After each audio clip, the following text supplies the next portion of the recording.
بسم اللہ الرحمن الرحیم وشرط نصبه ای شرط انتصاب المفعول له، یہی سے لا شرط کون الاسم مفعولا له فالثمن والاکرام فی قولک جئت للثمن وجئتک لإکرامک الزائر عنده مفعول له على ما يدل عليه حده وهذا كما قال في المفعول فيه۔ یہاں سے مصنف رحمۃ اللہ علیہ نے مفعول لہو کے منصوب ہونے کی شرط بیان فرمائی ہے۔ اس سے پہلے آپ لوگوں نے مفعول لہو کی تعریف پڑھ لی تھی کہ مفعول لہو وہ مفعول ہے جس کی وجہ سے کوئی فعل ہوا ہو، لہذا اس میں آپ لوگوں نے پڑھ لیا تھا کہ جی کسی چیز کو حاصل کرنے کے لیے یا کسی چیز کے موجود ہونے کی وجہ سے جب کوئی مذکورہ کام کیا جاتا ہے تو یہ جس کو حاصل کرنے کے لیے جس کی وجہ سے کام ہوتا ہے اس کو کیا بولتے ہیں؟ مفعول لہو بولتے ہیں۔ مفعول لہو کے بارے میں آپ لوگوں نے پڑھ لیا ہے کہ جی اس کے استعمال کی دو صورتیں ہیں۔ ایک یہ ہے کہ جی یہ مجرور ہو حرف جر کے ساتھ، دوسری صورت یہ ہے کہ یہ منصوب ہو۔ لہذا جو چیز علت بیان کرے اس کے استعمال کی عام طور پر یہ دو صورتیں ہیں، اس کے ساتھ جو ہے وہ حرف علت لگا لیتے ہیں، وہ جو تعلیل جس کو بولتے ہیں، حرف تعلیل کے جس کی وجہ سے کسی چیز کی علت بیان ہوتی ہے کہ یہ کام کیوں ہو رہا ہے۔ تو یہاں ایک اختلافی مسئلہ ہے، اور وہ اختلافی مسئلہ بالکل ویسے ہی ہے جیسے کہ اس سے پہلے آپ لوگوں نے مفعول فی میں پڑھ لیا ہے۔ مصنف رحمۃ اللہ علیہ کے نزدیک اور عام نحوی حضرات میں یہ اختلاف ہے کہ مفعول لہو کس کو کہتے ہیں۔ صاحب کتاب یہ فرماتے ہیں ماتن کہ جی جہاں پر حرف جر ہو، اب حرف جر کئی ہیں جیسے آگے ہم پڑھیں گے، لام ہے، من ہے، با ہے، فی ہے، تو یہ ایسے حروف ہیں جو تعلیل پر دلالت کرتے ہیں، کسی فعل کی علت کو بیان کرنے پر دلالت کرتے ہیں۔ تو کبھی تو حرف جر لفظی طور پر موجود ہوگا اور کبھی وہ حرف جر لفظی طور پر موجود نہیں ہوگا۔ مصنف کے نزدیک، صاحب کافیہ کے نزدیک دونوں صورتیں مفعول لہو کی ہیں، دونوں ہی صورتیں مفعول لہو کی ہیں، بس اس میں یہ ہو جائے گا کہ حرف جر لفظی طور پر پایا جا رہا ہے لہذا وہ مجرور ہوگا، اور دوسری صورت میں حرف جر لفظی طور پر نہیں پایا جائے گا، اس کی وجہ سے وہ کیا ہوگا؟ وہ منصوب بن جائے گا۔ باقی دونوں ہی صورتیں کس کی ہیں؟ مفعول لہو کی ہے۔ یہ عام نحوی حضرات کی اصطلاح کے خلاف ہے۔ عام نحوی حضرات کیا فرماتے ہیں؟ وہ فرماتے ہیں کہ جی حرف جر مقدر ہوگا، اور جب یہ منصوب ہوگا تو یہ مفعول لہو ہے، اور اگر حرف جر وہ مذکور ہو تو پھر یہ مفعول لہو نہیں ہوگا بلکہ عام جار اور مجرور ہوں گے، جیسے کہ اس کو جو ہے وہ بنائے جاتے ہیں، اس کے احوال جیسے ہیں ویسے ہی ہوگا، یہ مفعول لہو نہیں ہوگا۔ تو مصنف رحمۃ اللہ علیہ کے نزدیک دونوں ہی صورتیں مفعول لہو کی ہیں۔ ہاں البتہ چونکہ یہ بحث منصوبات کی ہے تو اس وجہ سے یہاں منصوب والی صورت ذکر کر رہے ہیں کہ جی اگر ہم نے مفعول لہو کو منصوب بنانا ہے تو اس کے لیے شرط کیا ہے کہ حرف جر لام کو مقدر کر لیا جائے، حرف جر لام کی تقدیر ہو، پھر یہ منصوب ہوگا، وگرنہ یہ کیا ہوگا؟ یہ منصوب نہیں ہوگا بلکہ یہ مجرور ہوگا، اور ہوگا پھر بھی مفعول لہو ہی ہوگا۔ تو یہاں پر مصنف نے کیا فرمایا؟ وشرط نصبہ، اس کے منصوب ہونے کی شرط۔ عام حضرات کیا فرماتے ہیں کہ جی اس کے مفعول لہو بننے کی شرط یہ ہے کہ لام مقدر ہو، جبکہ صاحب کافیہ کیا فرماتے ہیں؟ نہیں، اس کے مفعول لہو بننے کی شرط نہیں بلکہ اس کے منصوب ہونے کی شرط، کہ جی مفعول لہو کی دو قسمیں ہیں، ایک منصوب ہے ایک مجرور ہے، اگر ہم اس کو منصوب بناتے ہیں تو اس کی شرط یہ ہے کہ وہاں پر حرف جر لام کی جو ہے وہ کیا ہو؟ تقدیر ہو۔ تو وہ شرط نصبہ، نصب کا معنی ذکر کیا کہ جی اس کے منصوب ہونے کی شرط۔ کس کے منصوب ہونے کی شرط؟ وہ ضمیر کے مرجع کو متعین فرمایا، ای شرط انتصاب المفعول لہو، یعنی مفعول لہو کے منصوب ہونے کی شرط یہ ہے۔ لا شرط کون الاسم مفعولا لہو، نہ کہ کسی اسم کے مفعول لہو بننے کی شرط، جیسے کہ جمہور نحوی حضرات دوسرے فرماتے ہیں۔ لہذا یہ دو مثالیں ہیں، جئتو کا للثمن ہیں اور آگے ہے جئتو کا لاکرامک الزائر، میں آپ کے پاس آیا ہوں، کیوں آیا ہوں؟ للثمن، ہاں گھی لینے کے لیے، اور جئتو کا لاکرامک الزائر، میں تمہارے پاس آیا ہوں، کیوں آیا ہوں؟ لاکرامک الزائر، آپ اپنے پاس آنے والوں، اپنے ملاقات کرنے والوں کا بڑا احترام کرتے ہیں، بڑی عزت دیتے ہیں ان کو، لہٰذا میرا بھی دل کیا کہ میں بھی کیا کروں، آپ کے اس اکرام سے کچھ حاصل کر لوں، اس وجہ سے میں بھی تمہارے پاس آیا ہوں۔ تو اس وجہ سے فرماتے ہیں کہ جی ان دو مثالوں میں للثمن میں لام حرف جر مجرور جو ہے وہ مذکور ہے، اور لاکرامک الزائر میں بھی لام و تعلیلیہ جو ہے وہ پایا جا رہا ہے۔ اب یہ ایک اختلافی مثال ہو جائے گی، ماتن کے نزدیک یہ للثمن اور لاکرامک کا یہ مفعول لہو ہے، جبکہ عام نحوی حضرات کے نزدیک یہ دونوں مفعول لہو نہیں ہیں۔ عندہ مفعول لہو، یہ دونوں ہاں اس مثال میں فالثمن والاکرام، پس ثمن کا لفظ اور اکرام کا لفظ آپ کے اس قول جئتو کا للثمن اور جئتو کا لاکرامک الزائر، عندہ مصنف کے نزدیک یہ دونوں مثالیں مفعول لہو، یہ دونوں کیا ہے؟ یہ مفعول لہو ہے، علی ما یدل علیہ حدہ، اس بنا پر کہ اس پر اس کی تعریف دلالت کر رہی ہے۔ تعریف کیا ہے؟ کہ جس کی وجہ سے کوئی کام ہوا ہو، اور للثمن کی وجہ سے بھی جئتو والا کام ہوا ہے، اور لاکرامک کی وجہ سے بھی جئتو والا کام ہوا ہے، لہٰذا یہ دونوں مفعول لہو بن گئے۔ وہذا کما قال بالمفعول فیہ، یہ اختلاف ایسے ہی ہے جیسے کہ آپ لوگوں نے مفعول فی میں پڑھ لیا تھا کہ وہاں پر ماتن نے یہ بات فرمائی تھی کہ ان شرط نصبہ تقدیر فی، ان شرط نصبہ تقدیر فی، کہ جی اس کے منصوب ہونے کی شرط فی کو مقدر کرنا۔ اب مفعول فی کے احوال آپ لوگ پڑھ چکے ہیں، اب یہاں پر کیا ذکر کر رہے ہیں کہ جس کی منصوب ہونے کی شرط، تو مطلب فی مذکور ہو یا لام مذکور ہو، یہ دونوں صورتیں ماتن کے نزدیک مفعول لہو اور مفعول فی ہی ہیں، جبکہ دوسرے حضرات کے نزدیک نہیں ہے۔ وہذا ایضا خلاف اصطلاح القوم، اور یہ بھی قوم کی اصطلاح کے کیا ہے؟ خلاف ہے۔ تو وہ شرط نصبہ مبتدا ہے، اور تقدیر اللام یہ اس کی خبر ہو جائے گی کہ جی یہ مفعول لہو کے منصوب ہونے کی شرط لام کو مقدر کرنا ہے۔ کیوں مقدر کرنا ہے؟ ظاہری بات ہے کہ جی لام حروف جارہ میں سے ایک حرف جر ہے، اور جب وہ مذکور ہوگا تو اس کا لازمی تقاضا کیا ہوگا؟ اگلا جو ہے وہ مجرور ہوگا، تو یہاں پر ہم نے اس کو چونکہ نصب والی صورت ذکر کرنی ہے تو فرمایا لِأَنَّهَا إِذَا ظَهَرَتْ لَزِمَ الْجَرْ، اس لیے کہ جب یہ لام ظاہر ہوگا تو لازم الجر، تو پھر کیا ہے؟ یہ جر لازم ہے، تو اس وجہ سے یہ ضروری ہے۔ باقی مصنف رحمۃ اللہ علیہ پر اعتراض ہوا کہ جی جو تعلیل ہے، حروف تعلیلیہ ہیں، جو تعلیل بیان کرنے والے ہیں وہ تو کئی ہیں، لام بھی ہے، من بھی ہے، اسی طریقے پر جو ہے وہ با بھی ہے، تو صرف لام کی تقدیر کو کیوں ذکر کیا؟ مذکور تو سب کے ساتھ ہے، لیکن تقدیر کو خاص کیا کس کے ساتھ؟ لام کے ساتھ۔ اس کی وجہ کیا ہے؟ اس کی وجہ یہ ہے کہ عام طور پر یہ بھی ہے، با کا استعمال بھی ہوتا ہے، فی کا استعمال بھی ہوتا ہے، من کا استعمال بھی تعلیل کے لیے ہوتا ہے، لیکن عمومی احوال اور اغلبی احوال میں کس کا استعمال ہوتا ہے؟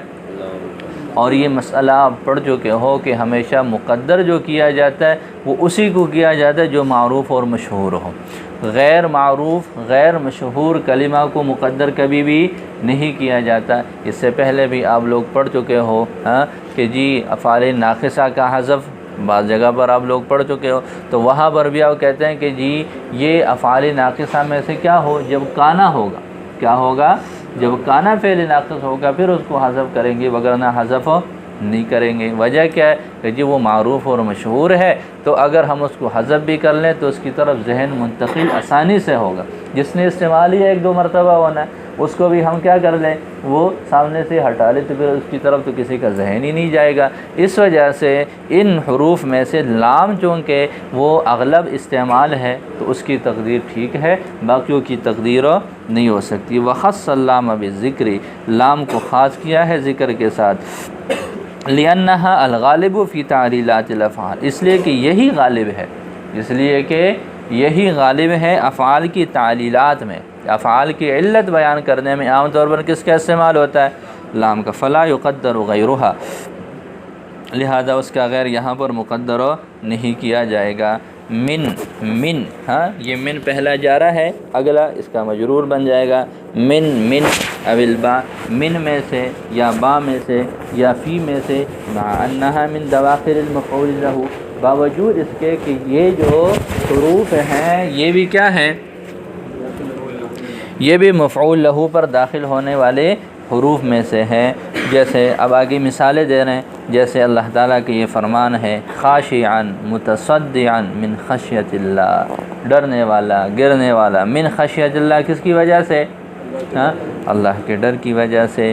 فبظلم من الذین ہادوا حرمنا یہ ایک فعل ہے، اس ہم نے حرام کیا ہے، کیوں حرام کیا، فبظلم من الذین ہادوا ان یہودیوں کے اپنے ظلم کی وجہ سے ہم نے ان پر کئی چیزیں حرام قرار دے دی ہے، تو لہٰذا یہ بظلم یہ حرمت والے فعل کے لیے علت اور وجہ ہے۔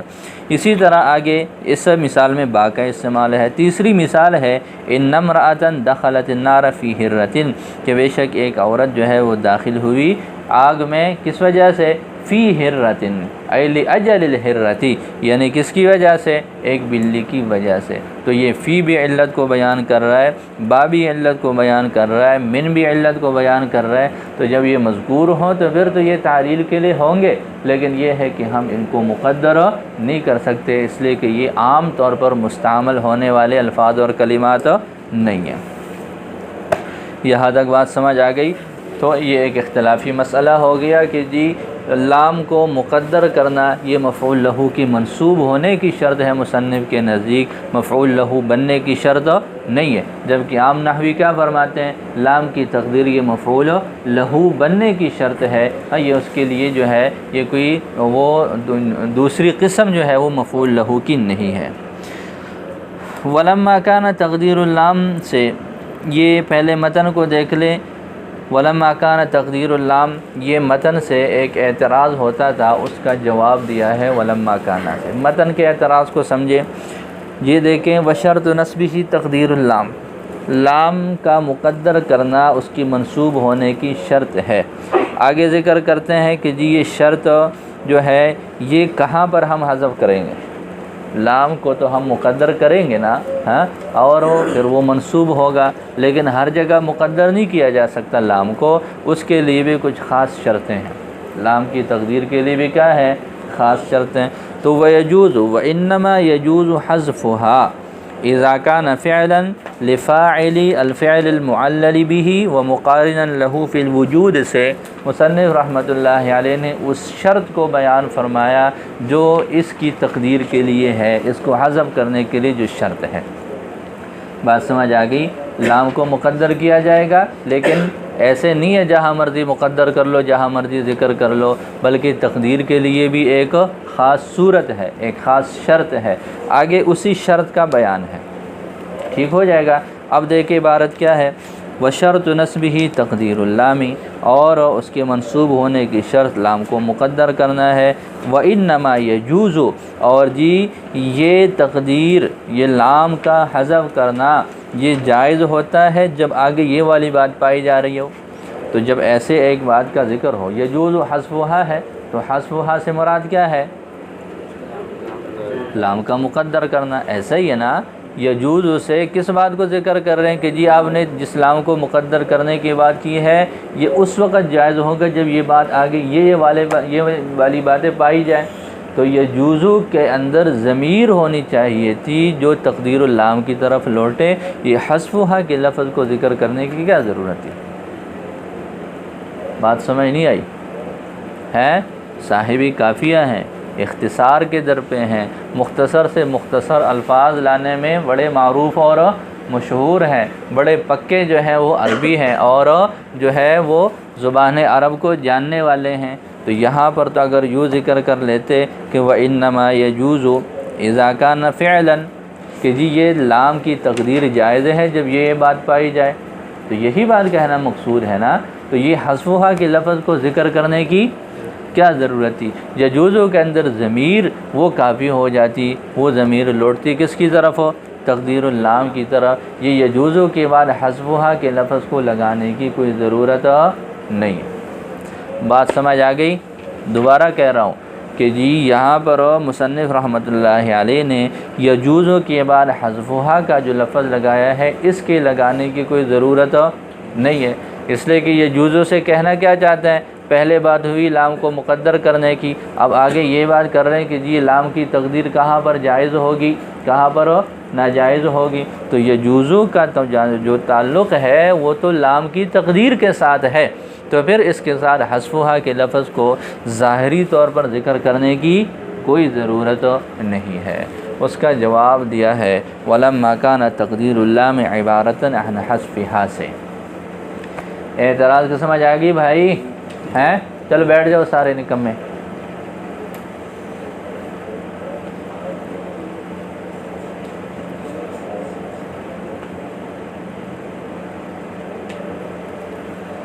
اعتراض کی سمجھ آ گئی؟ یجوزو کے بعد حذفھا کو ذکر کرنے کی ضرورت نہیں ہے، یجوزو کے اندر ضمیر ہوتی، وہ ضمیر تقدیر اللام کی طرف لوٹا لی جاتی، یہی کافی تھا، حذفھا کو ظاہری طور پر ذکر کرنے کی ضرورت نہیں۔ اس کا جواب دیا ہے وَلَمَّا كَانَ تَقْدِيرُ اللَّامِ عِبَارَةً عَنْ حَذْفِهَا سے۔ جواب کیا ہے؟ جواب یہ ہے کہ جی تقدیر کس کو بولتے ہیں؟ تقدیر کا جو اصطلاحی لفظ ہے اس کا مطلب یہ ہے کہ ایک لفظ لفظوں میں موجود نہیں ہے، ایک لفظ ہے وہ ظاہری طور پر موجود نہیں ہے، وہ مقدر ہے لیکن نیت میں وہ باقی ہے۔ ہم کہتے ہیں کہ جی یہ کلمہ مقدر ہے، مقدر کرنے کا مطلب کیا ہوتا ہے؟ لفظی طور پر نہیں ہے لیکن نیت میں برقرار ہے۔ اصل کیا ہے؟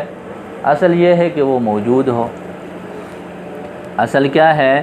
وہ موجود ہو، لفظاً بھی موجود ہو اور معناً بھی کیا ہو، لیکن یہ ہے کہ تقدیر جب ہو جائے تو تقدیر میں کیا ہوتا ہے؟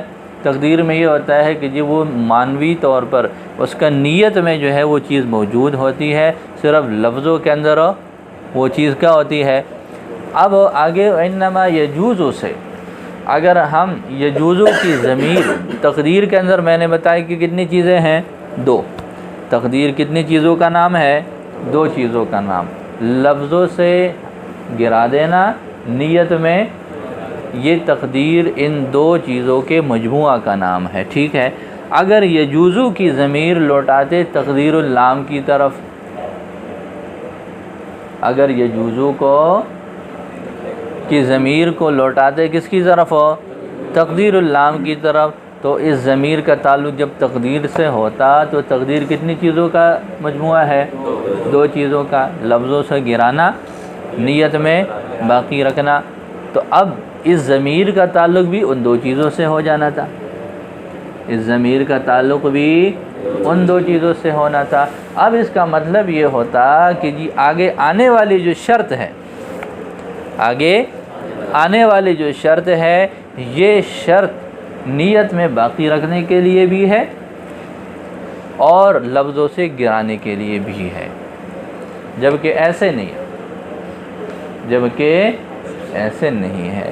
آنے والی جو شرط ہے اس کا تعلق صرف لفظوں سے گرانے کے ساتھ ہے، نیت میں باقی رکھنے کے ساتھ نہیں۔ نیت میں تو وہ پہلے سے موجود ہے، نیت میں تو وہ پہلے سے موجود ہے، اس کو کسی شرط کی ضرورت ہے؟ بولو، تقدیر ہم کس کو بولتے ہیں؟ تقدیر ہم بولتے ہیں کہ جی نیت میں موجود ہو، لفظوں میں ختم ہو جائے، ٹھیک ہے۔ آگے آنے والے شرط کا تعلق کس کے ساتھ ہے؟ صرف لفظی طور پر اس کو گرانے کے ساتھ ہے، اس کو نیت میں باقی رکھنے کے ساتھ اس شرط کا کوئی تعلق نہیں ہے۔ اب اگر یجوزو کی ضمیر کا تعلق ہم تقدیر کے ساتھ ملاتے، اس کا یہ مطلب نکلتا کہ آنے والی جو شرط ہے وہ لفظوں سے گرانے کے لیے بھی ہے اور نیت میں باقی رکھنے کے لیے بھی ہے، حالانکہ آنے والی شرط کا تعلق ان دو چیزوں سے نہیں ہے۔ کتنی چیزوں کے ساتھ ہے؟ صرف ایک چیز کے ساتھ، اور وہ کیا ہے؟ لفظوں سے گرانے کے ساتھ ہے۔ تو اس وجہ سے ماتن نے تقدیر کی طرف ضمیر کو نہیں لوٹایا بلکہ ظاہری طور پر کر لیا کہ جی وہ انما یجوز حذفھا، اور حذف کس کو بولتے ہیں؟ صرف لفظوں سے گرانے پر اس کی دلالت ہوتی ہے، نیت کے ساتھ اس کا کوئی تعلق نہیں ہوتا۔ دیکھیں پتہ چلا بھائی؟ بالکل آسان سے ہو گیا جی۔ ولما کان تقدیر اللام عبارتاً، اور جب لام، اب وہی اعتراض ہو گیا، اب براہ راست اس کا جواب دے رہے ہیں کہ جی حذفھا تو نہیں ہونا چاہیے، یجوز کے اندر ضمیر ہو اور وہ ضمیر لوٹنی چاہیے کس کی طرف ہو؟ تقدیر اللام کی طرف۔ تو فرماتے ہیں ولما کان تقدیر اللام عبارتاً، جب لام کی تقدیر یہ عبارت ہے اس کو لفظوں سے حذف کرنے سے، وابقائها فی النیہ، اور نیت میں اس کو باقی رکھنے کے ساتھ، وکان الاصل ابقاؤها فی اللفظ والنیہ، اور اصل تو آپ لوگ پڑھ چکے ہو کہ جی اصل کیا ہے کلام میں؟ ذکر ہے، ہاں موجود ہو، لفظاً بھی موجود ہو، نیتاً بھی موجود ہو۔ وکان الاصل ابقاؤها فی اللفظ والنیۃ، اور اصل اس کو باقی رکھنا ہے لفظ اور نیت میں، فلا حاجۃ فی ابقائها فی النیۃ الی شرط، لہذا دیکھیں اصل بھی کیا ہے؟ نیت میں برقرار ہونا، تقدیر کا مطلب بھی کیا ہے؟ نیت میں برقرار رکھنا، تو نیت میں برقرار تو وہ اوپر سے، جب وہ ذکر ہو پھر بھی نیت میں برقرار ہے، جب وہ مقدر ہو پھر بھی وہ کیا ہے؟ نیت میں برقرار ہے، تو پھر اس شرط کا تو نیت کے ساتھ کوئی تعلق نہیں ہونا چاہیے۔ تو فرماتے ہیں فلا حاجت فی ابقائها فی النیۃ الی الشرط، اس کو نیت میں باقی رکھنے کے لیے تو کسی شرط کی ضرورت نہیں ہے، وہ تو شروع سے ہی چلی آ رہی ہے بات، جب وہ ذکر ہوگا پھر وہ نیت میں جو ہے وہ موجود ہے، جب وہ مقدر ہوگا پھر بھی وہ نیت میں موجود ہے۔ بل الحاجت الیہ، بلکہ اس شرط کی ضرورت ہے، انما یکون فی حذفها من اللفظ، لفظوں سے حذف کرنے کے لیے، بل الحاجت، بلکہ حاجت اس شرط کی طرف، انما یکون فی حذفها من اللفظ، اس کو لفظوں سے حذف کرنے کے لیے ہے۔ ولہذا قال، اسی وجہ سے مصنف نے یوں فرمایا وانما یجوز حذفها، حذفها کا لفظ ساتھ میں اس وجہ سے ملایا، ولم یکتفی، اور اکتفا نہیں کیا، برجاع ضمیر الفاعل، فاعل کی ضمیر کو لوٹانے کے ساتھ، الی تقدیر اللام، لام کی تقدیر کے ساتھ، فیجوز حذفها، لہذا اس کا حذف کرنا بھی جائز ہو جائے گا، کما یجوز ذکرها، جیسے کہ اس کا ذکر کرنا بھی جائز، جیسے ذکر کرنا جائز ہے ویسے حذف بھی جائز ہو جائے گا جب یہ آگے والی باتیں پائی جائیں۔ جی تو ابھی تک آپ لوگوں نے اس عبارت کا مطلب سمجھ لیا ہے؟ دوبارہ سمجھا دیتا ہوں اختصار کے ساتھ، دوبارہ سن لے کہ جی وَإِنَّمَا يَجُوزُ، یہ جو یجوزو کا لفظ ہے اس کا تعلق جو ہے وہ اس لام کے ساتھ ہے جس کو مقدر کرنا ہے، جس کو حذف کرنا ہے، اس کا ماقبل میں تقدیر اللام کے لفظ سے تذکرہ ہو گیا ہے، تو یجوزو کے بعد حذفھا کے لگانے کی کوئی ضرورت نہیں تھی، یجوزو کے اندر ضمیر دے دیتے، وہ ضمیر تقدیر اللام کی طرف لوٹتی اور بات مختصر بھی ہوتی اور مفہوم بھی ہوتی۔ اس کا جواب آپ لوگوں نے پڑھ لیا کہ جی اصل شروع سے شروع کرتے ہیں کہ اصل یہ ہے کہ ایک چیز لفظوں میں موجود ہو اور نیت میں بھی موجود ہو۔ دوسرا درجہ یہ ہے کہ جی وہ مقدر ہو، مقدر کس کو کہیں گے؟ کہ جو لفظوں میں موجود نہیں ہے لیکن نیت میں برقرار ہے۔ اب یہ جو لام ہے، لام کو ہم حذف کریں گے، حذف جو ہے وہ اس سے گرائیں گے، اس کے لیے ایک شرط ہے، اس شرط کا تعلق صرف لفظوں سے گرانے کے ساتھ ہے، اس کا نیت کے ساتھ کوئی تعلق نہیں ہے۔ لہٰذا اگر ہم یجوزو کی ضمیر کو ہم لوٹائیں تقدیر اللام کی طرف، تو جیسے میں نے بتایا کہ تقدیر اللام دو چیزوں کا مجموعہ ہے، لفظوں سے گرانا، نیت میں برقرار رہنا، تو پھر اس یجوزو کا تعلق بھی ان دونوں چیزوں سے ہو جانا تھا، اور اس کا خلاصہ یہ نکلنا تھا کہ جی یہ جو آنے والی شرط ہے یہ ایک شرط دو چیزوں کے لیے ہے، لفظوں سے گرانے کے لیے اور نیت میں برقرار رکھنے کے لیے، حالانکہ ایسی بات نہیں ہے۔ اس شرط کا تعلق صرف لفظوں سے گرانے کے ساتھ ہے، نیت میں باقی رکھنے کے ساتھ وہ تو نیت میں پہلے سے ہی برقرار ہے، وہ چیز چلی آ رہی ہے، اس وجہ سے یہ مصنف رحمۃ اللہ علیہ نے یجوزو کے بعد حذفھا کا لفظ ذکر کیا تاکہ یہ اشتباہ نہ ہو۔ آگے مصنف رحمۃ اللہ علیہ نے وہ شرط بیان فرمائی ہے۔ آج سبق کتنے بجے ختم ہوگا؟ 20 منٹ پہ؟ اچھا، آگے مصنف رحمۃ اللہ علیہ نے وہ شرط بیان فرمائی ہے کہ وہ کیا شرط ہے کہ جس کے پائے جانے کے وقت لام تعلیلیہ کو، لام اجلیہ بھی اس کو بولتے ہیں، تعلیلیہ بھی بولتے ہیں، اس کو حذف کیا جا سکتا ہے۔ تو فرماتے ہیں کہ جی پہلی 3 شرطیں ہیں، یعنی 3 جز ہیں اس شرط کے لیے۔ پہلا یہ ہے کہ جی جو مفعول لہو ہے وہ فعل ہو، وہ کیا ہو؟ فعل کا مطلب حدث ہو، فعل کا مطلب کیا ہے؟ حدث ہو کسی عین پر، ذات پر اس کی دلالت نہ ہو۔ دوسری صورت یہ ہے کہ جو ماقبل میں جس فعل کی وجہ بتانے کے لیے ہم نے اس کو ذکر کیا ہے، اس فعل کا فاعل اور اس مفعول لہو کا فاعل ایک ہو، ٹھیک ہے۔ تیسری بات یہ ہے کہ جی دونوں کا زمانہ بھی ایک ہو۔ تین باتیں جب پائی جائیں پھر اسلامی تعلیلیہ اور لامی اجلیہ کو حذف کیا جا سکتا ہے۔ پہلی شرط کیا ہے؟ پہلی بات کیا ہے کہ جی وہ فعل ہو، فعل سے مراد فعل اصطلاحی نہیں ہے، بلکہ فعل سے مراد کیا ہے؟ کوئی کام ہو، کوئی معنی حدثی ہو، کوئی اس طرح کی کوئی چیز ہو۔ دوسری شرط یہ ہے کہ اس مفعول لہو کا فاعل اور جو ماقبل میں فعل مذکور ہے، جو کیا گیا ہے اس مفعول لہو کی وجہ سے، اس کو بولیں گے فعل معلل بہ۔ آپ کہتے ہیں ضربت للتأدیب، ضربت للتأدیب، تأدیب یہ ذات نہیں ہے بلکہ کیا ہے؟ ایک عمل ہے، ایک جو ہے وہ ایک فعل ہے، ٹھیک ہے۔ تو تأدیب فعل ہوا، یہ مفعول لہو ہے۔ اس سے پہلے ہے ضربتو، یہ ضربتو کو ہم کیا کہیں گے؟ فعل معلل بہ۔ ضربتو کو ہم کیا کہیں گے؟ فعل معلل بہ۔ تو بات سمجھ آ گئی؟ پہلی شرط کیا ہے کہ مفعول لہو کیا ہو؟ عین نہ ہو بلکہ فعل ہو۔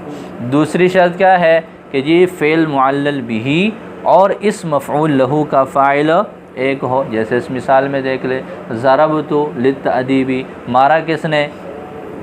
متکلم کی ضمیر نے، اور تأدیب کون کر رہا ہے؟ جو مار رہا ہے وہی ادب سکھا رہا ہے نا، تو ادب سکھانے والا اور مارنے والا وہ ایک ہے، دونوں کا فاعل ایک ہوا۔ دوسری بات یہ ہے کہ دونوں کا زمانہ ایک ہو، ٹھیک ہے۔ وہ زمانہ کلی طور پر بھی ہو سکتا ہے، جزوی طور پر بھی ہو سکتا ہے۔ جزوی کے پھر دو صورتیں ہیں جو آگے شرح کے اندر اس کی وضاحت آ رہی ہے۔ جی تو شرح کا پتہ چلا؟ بولو۔ تو مفعول لہو سے لام کو حذف کیا جائے گا جب یہ تین باتیں پائی جائیں۔ پہلی بات مفعول لہو فعل ہو، دوسری بات فعل معلل بہ اور مفعول لہو کا فاعل میں اتحاد ہو، تیسری بات ان کا زمانے میں کیا ہو؟ اتحاد ہو۔ دیکھو اذا کان المفعول لہو فعلا، یہ حذف کرنا اس وقت جائز ہوگا جب مفعول لہو کیا ہو؟ فعل ہو۔ یہ احتراز ہو جائے گا عما اذا کان عینا، اس صورت سے جب کہ وہ کیا ہو؟ عین ہو۔ یہ احتراز کو ذکر کرنے کے بعد اس کی مثال دی ہے، جئتک للثمن، میں تمہارے پاس آیا ہوں کیا کرنے؟ گھی کے لیے۔ تو گھی یہ ذات ہے، یہ عین ہے، یہ کوئی فعل نہیں۔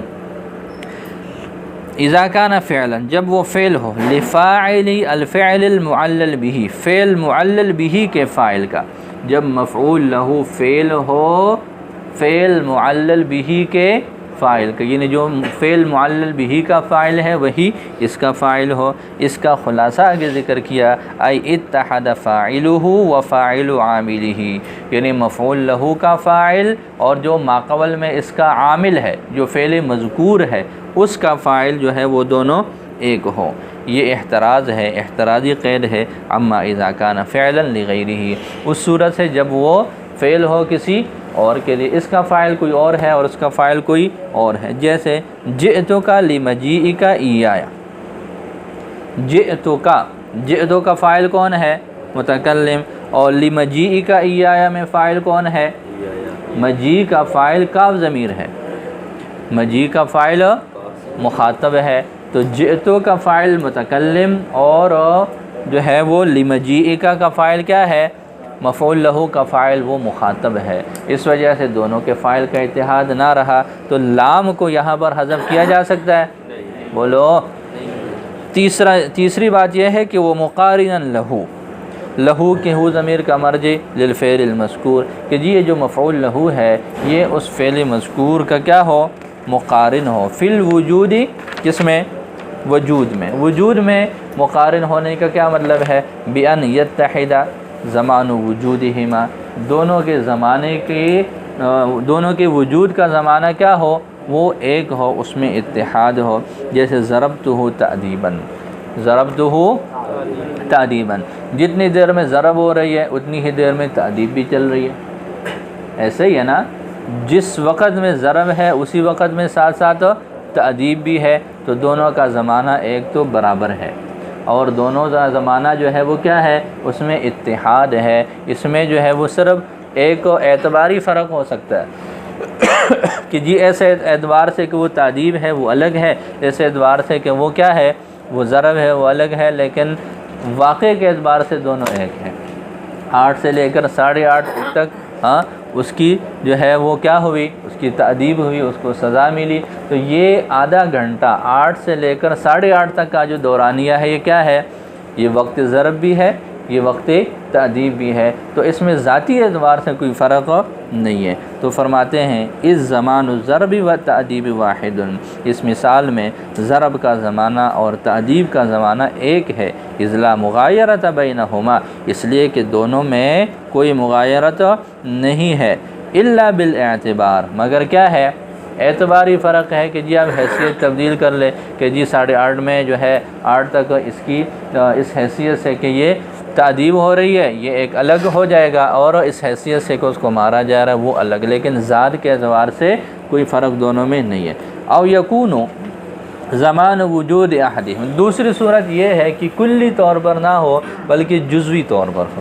اب جزوی طور پر ہونے کی دو صورتیں ہیں، کبھی تو ایسا ہوتا ہے کہ ماقبل کا جو فعل مذکور ہے اس کا جو زمانہ ہے وہ کل والا ہے، اور مفعول لہو کا جو زمانہ ہے وہ اس کے لیے ایک جز ہے۔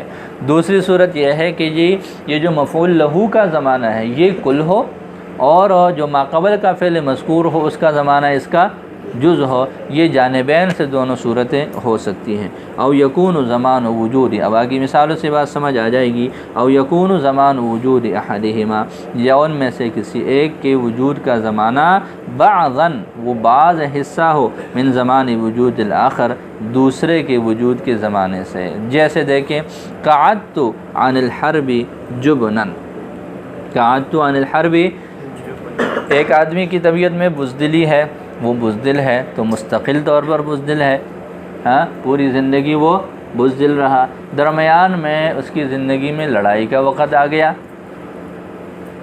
ہے تو وہ لڑائی میں نہیں گیا، تو لڑائی میں نہ جانا یہ بزدلی کے دور کا ایک حصہ ہوا کہ نہیں ہوا؟ بالفرض اس کی زندگی جو ہے وہ کتنی ہے، وہ 50 سال ہے، تو پورے 50 سال وہ بزدل رہا۔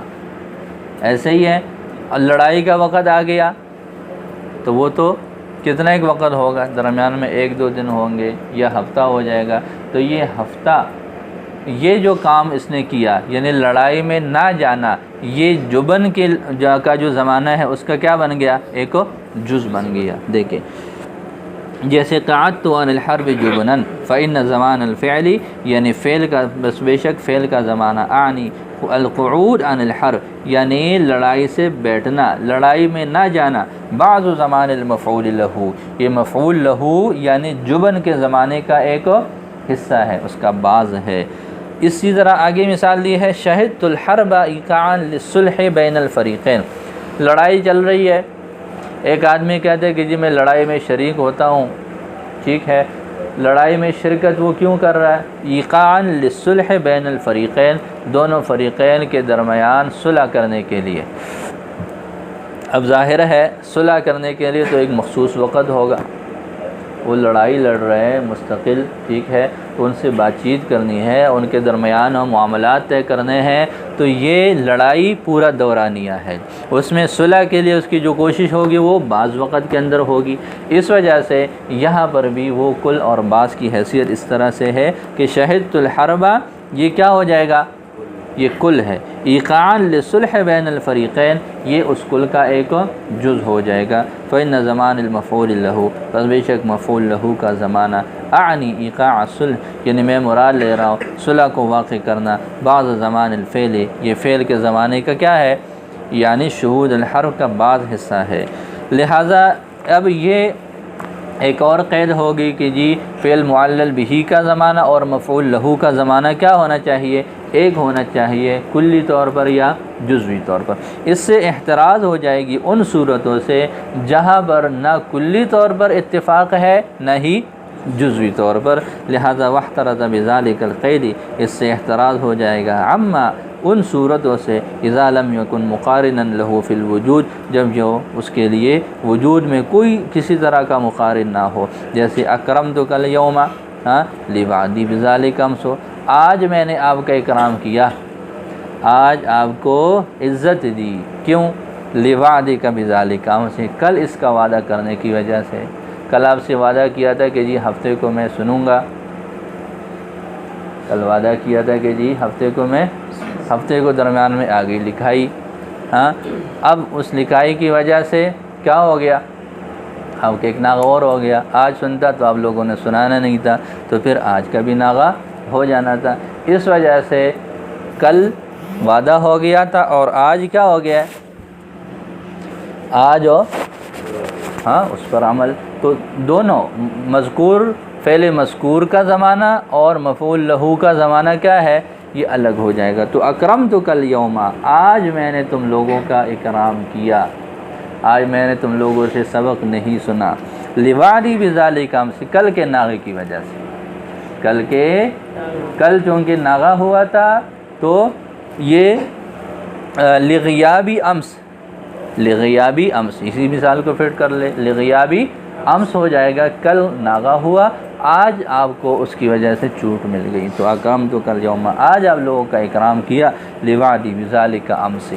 تو یہاں پر دیکھیں اکرمت پہلے مذکور ہے، اس کا زمانہ الیوم ہے، اور جو مفعول لہو ہے اس کا زمانہ امس ہے، نہ کلی اتفاق ہے نہ جزوی اتفاق ہے، تو لام کو یہاں پر حذف نہیں کیا جائے گا۔ یہ شرطیں کیوں لگائی ہے؟ اتنا مشکل کیوں بنایا ہے؟ اتنی جو ہے مشکل شرطیں لگائی ہیں؟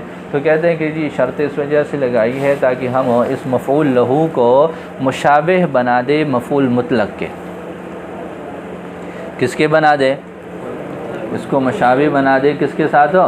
مفعول مطلق براہ راست منصوب ہوتا ہے بغیر کسی واسطہ کے، ایسے ہی ہے نا؟ تو لہٰذا اس کے ساتھ مشابہت پیدا کرنے کے لیے جب یہ شرطیں پائی جائیں گی تو پھر دیکھیں مفعول لہو میں آپ کہتے ہیں ضربت ضربن، یہ ضرب کون سے والا ہے؟ وہی ضرب ہے جس سے ضرب تو نکلا ہے۔ آپ کہتے ہیں مفعول مطلق میں ضربت ضربن ہے، تو یہ جو ضربن ہے یہ ضرب کون سا ہے؟ وہی ہے جو ضربتوں میں پایا جا رہا ہے، تو ظاہر ہے جو ضربتوں کا فاعل ہے وہی اس کا بھی فاعل ہے۔ ایسے ہی ہے، جتنی دیر میں وہ مار رہا ہے ضربت والا کام کر رہا ہے، تو یہ جو مصدر والا ضربن ہے اس کو بھی وجود مل رہا ہے۔ تو مفعول مطلق میں یہ بات ہوتی ہے کہ وہاں دونوں کا فاعل یعنی ماقبل والے فعل کا اور اس مفعول مطلق کا جو حقیقی فاعل ہے وہ ایک ہوتا ہے۔ دوسری صورت کیا ہوتی ہے کہ یہ دونوں کا زمانہ بھی کیا ہوتا ہے؟ ایک ہوتا ہے۔ تو اس سے جو ہے وہ مشابہت پیدا کرنے کے لیے کہ جی چلو یہ مفعول مطلق کی طرح ہو گیا، اور مفعول مطلق چونکہ فعل کا ایک جز ہے، اس جز ہونے کی وجہ سے اس کو براہ راست نصب دے سکتا ہے، تو یہ اس کو بھی براہ راست نصب پھر دے دے گا۔ تو فرماتے ہیں وَإِنَّمَا اشْتُرِطَ هَذِهِ الشَّرَائِطُ، یہ شرائط لگائی گئی ہیں، یا انما اشترطا، اس نے شرطیں لگائی ہیں، لِأَنَّهُ بِهَذِهِ الشَّرَائِطِ، اس لیے کہ یہ جو مفعول لہو ہے یہ ان شرائط کی وجہ سے یشبہ المصدر، یہ مصدر کے مشابہ ہو جائے گا، فیتعلق بالفعل، لہذا یہ بغیر کسی واسطے سے فعل کے ساتھ متعلق ہو جائے گا، تعلق المصدر بھی، اس کا مصدر اس کے ساتھ مصدر کے تعلق کی طرح، مصدر کے تعلق کی طرح اس فعل کے ساتھ، جیسے مصدر کا تعلق ہے بغیر کسی واسطے سے، کوئی حرف جر نہیں، نہ بھی ہے نہ لام ہے، وہ مفعول مطلق اس کو ہم بولتے ہیں، تو اسی طرح یہ بھی بن جائے گا۔ بخلاف ما، بخلاف اس صورت کے اذا اختل شیء منہا، جب ان میں سے کسی چیز میں خلل آ جائے، جب ان میں سے کسی چیز میں خلل آ جائے، وہ فعل نہیں ہے یا پھر جو ہے وہ دونوں کا فاعل ایک نہیں ہے، یا پھر دونوں کا زمانہ ایک نہیں ہے، تو پھر اس کی مصدر کے ساتھ مشابہت نہیں رہے گی۔ جب مصدر کے ساتھ مشابہت نہیں رہے گی تو فعل براہ راست اس کے ساتھ متعلق نہیں ہو سکے گا، اس کو براہ راست جو ہے وہ نصب نہیں دے سکے گا۔ تو یہ ضروری ہے کہ یہ تین باتیں پائی جائیں۔